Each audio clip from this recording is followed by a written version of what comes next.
नमस्कार दोस्तों, मेरा नाम है सुनील और आप देख रहे हैं अपना लोकप्रिय यूट्यूब चैनल जिसका नाम है सुनील जसवाल बिब्लोफाइल। दोस्तों, इस वीडियो में हम लोग बात करेंगे एचपी टेट की। क्यों 90% स्टूडेंट का एचपी टेट जो पास नहीं हो पाता है, वह ऐसी कौन सी गलतियां जिसे वो दोहराते हैं जिसकी वजह से उनका टेट जो पास नहीं हो पाता है, तो इसके बारे में हम लोग डिटेल में चर्चा करेंगे। लेकिन इससे पहले मैं आप लोगों से एक रिक्वेस्ट करना चाहता हूं दोस्तों इस चैनल को सब्सक्राइब कर लें, क्योंकि सब्सक्राइब करना बिल्कुल फ्री है। और दोस्तों बेल आइकन को भी प्रेस कर लें ताकि जब भी कोई वीडियो अपलोड हो तो सबसे पहले आप तक पहुंच सके। और नंबर 3 पे दोस्तों इस वीडियो को लाइक कर दें। जब आप इस वीडियो को लाइक करेंगे तो आपको भी अच्छा लगेगा और मुझे भी अच्छा लगेगा। तो चलिए स्टार्ट करते हैं। सबसे पहले पॉइंट जो हमारे पास यहाँ पे दिए गए हैं, सबसे पहले हमारे पास जो पॉइंट है लैक ऑफ गाइडेंस। दोस्तों, जब भी किसी भी एग्जाम की तैयारी करने जाते हैं, चाहे वो एचपी टेट की हो या टीजीटी कमीशन की हो या फिर किसी दूसरे एग्जाम की हो, उसमें अगर आपके पास प्रॉपर गाइडेंस नहीं हो तो आप लोग कहीं ना कहीं भटक जाते हैं।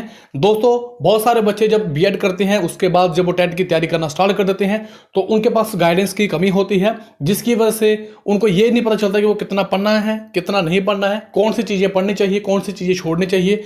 इसकी वजह से बहुत ज़्यादा समय अपना बर्बाद कर देते हैं। और बहुत सारे बच्चे ऐसे भी हैं कि जब नोटिफिकेशन आती है तो उसके बाद तैयारी स्टार्ट करते हैं। दोस्तों, जब नोटिफिकेशन आती है तो मैक्सिमम चांसेस होता है कि 1 महीने के बाद या 2 महीने के बाद जो टेस्ट है वो हो जाता है, तो उसमें आपके पास समय जो वो कम मिलता है। तो आपने समय रहते हुए तैयारी करनी है। और गाइडेंस की बात की जा रही है तो बहुत सारे ऐसे यूट्यूब चैनल भी हैं जो आपको प्रॉपर वे में गाइड भी करते हैं, या फिर आप लोग कोचिंग के थ्रू भी अपने आप को जो गाइडेंस दे सकते हैं। और या फिर अगर आप लोगों को लगता है कि इस चैनल पे आपको बहुत सारा मार्गदर्शन मिल रहा है तो आप इस चैनल को सब्सक्राइब कर लें। और दोस्तों, यहाँ पे भी आपको प्रॉपर वे में गाइडेंस जो वो दी जाएगी। नंबर 2 पे बात करते हैं दोस्तों। नंबर 2 पे हमारे पास एचपी टेट में 4 सेक्शन होते हैं। तो 4 सेक्शन जो होते हैं उसमें जो सिलेबस दिया होता है दोस्तों, उसके बारे में बहुत सारे बच्चों को पता ही नहीं होता कि सिलेबस क्या दिया है, किस तरह से पढ़ना है। तो सिलेबस के ऊपर भी मैं वीडियो बना दूंगा। और दोस्तों, यहाँ पे जो सबसे इंपॉर्टेंट 2 चीज़ें सामने निकल के आती हैं, साइकोलॉजी। दोस्तों, साइकोलॉजी के ऊपर जो कंटेंट है वो बहुत कम उपलब्ध होने की वजह से बहुत सारे बच्चे जो है उससे तैयार नहीं करते हैं और वहाँ पे जाके वो साइकोलॉजी को बहुत गलत तरीके से अटेम्प्ट करते हैं। और क्या करते हैं, वो वहाँ पे जाके सट्टे लगाते हैं, जिसकी वजह से उनका साइकोलॉजी वाला जो सेक्शन होता है वो कहीं ना कहीं कमजोर हो जाता है, जिसमें कि 30 क्वेश्चन होते हैं। 30 में बहुत सारे बच्चे ऐसे हैं जो 10 या 15 क्वेश्चन जॉब कर पाते हैं। और जो बच्चे प्रॉपर वे में तैयारी करते हैं वो कहीं ना कहीं 15-20 क्वेश्चन जॉब सही तरीके से कर पाते हैं। तो इसकी वजह से भी उनका टेट जो पास नहीं हो पाता है। नंबर 2 पे जो अभी मैं आपको पॉइंट बताने जा रहा हूं वो सबसे इंपॉर्टेंट पॉइंट है टीचिंग के सब्जेक्ट। दोस्तों, यहाँ पे जो टीचिंग के सब्जेक्ट होते हैं जो आपने बीएड में किए होते हैं, तो जो आपकी स्ट्रीम होती है, जैसे कि आपके पास टीजीटी आर्ट्स है, टीजीटी नॉन मेडिकल है, तो जो आपके टीचिंग के सब्जेक्ट हैं, जैसे कि आर्ट्स में बात कर लें तो सोशल साइंस की।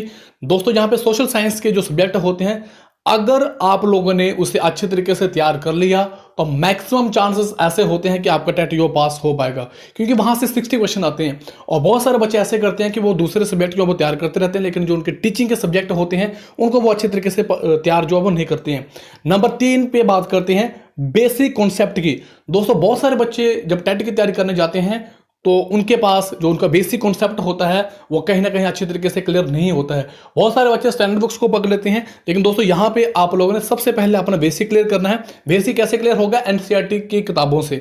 तो सबसे पहले आपने एनसीईआरटी की किताबों को 1 या 2 बार रीड कर लेना है, ताकि आपको थोड़ा थोड़ा आइडिया हो जाए कि आपने क्या जो आपके बेसिक कॉन्सेप्ट है वो अच्छे तरीके से तैयार हो जाए और आपको पता चल जाए कि इस तरह से पेपर आता है।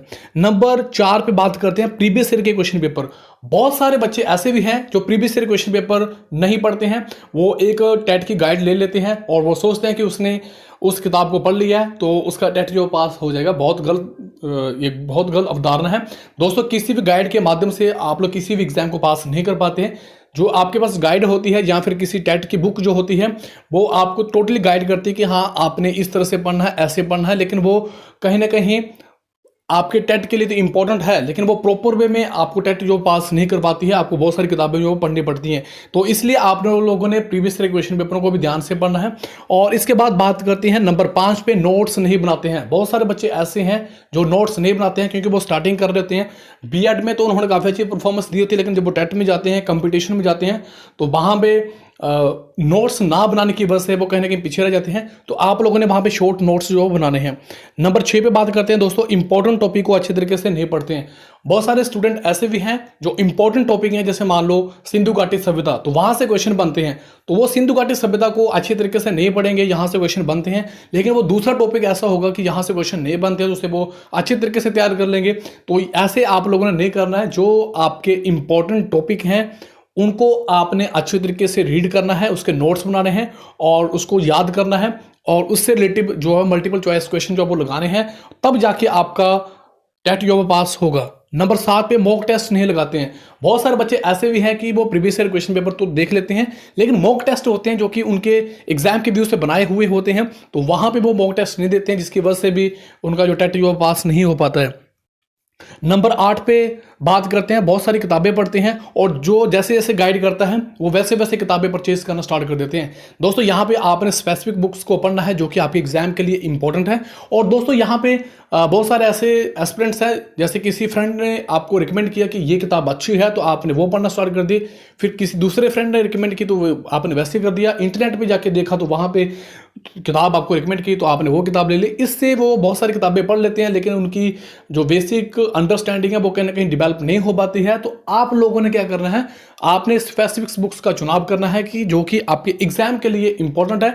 फिर उसके बाद आपने उनको मल्टीपल टाइम जो है वो रिवाइज करना है, और जो भी आपने पढ़ा है उसे नोट्स में कन्वर्ट करना है, और हो सके तो उससे इंटरनेट से या फिर ऑनलाइन स्टडी के माध्यम से आपने वहाँ से इंफॉर्मेशन उन नोट्स में ऐड करनी है।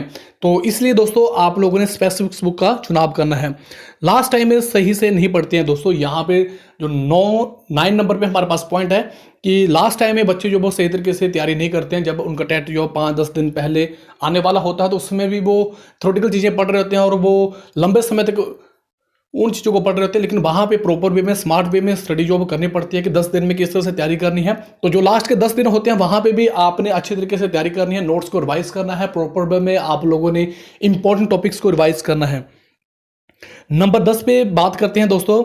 यहाँ पे नंबर 10 पे जो हमारे पास पॉइंट है, पेपर अच्छे तरीके से अटेम्प्ट नहीं करते हैं। बहुत सारे बच्चे जो वो तैयारी अच्छे तरीके से करते हैं, लेकिन जब पेपर अटेम्प्ट करने की बारी आती है तो बहुत सारे बच्चे जो वो गलत तरीके से पेपर अटेम्प्ट करते हैं।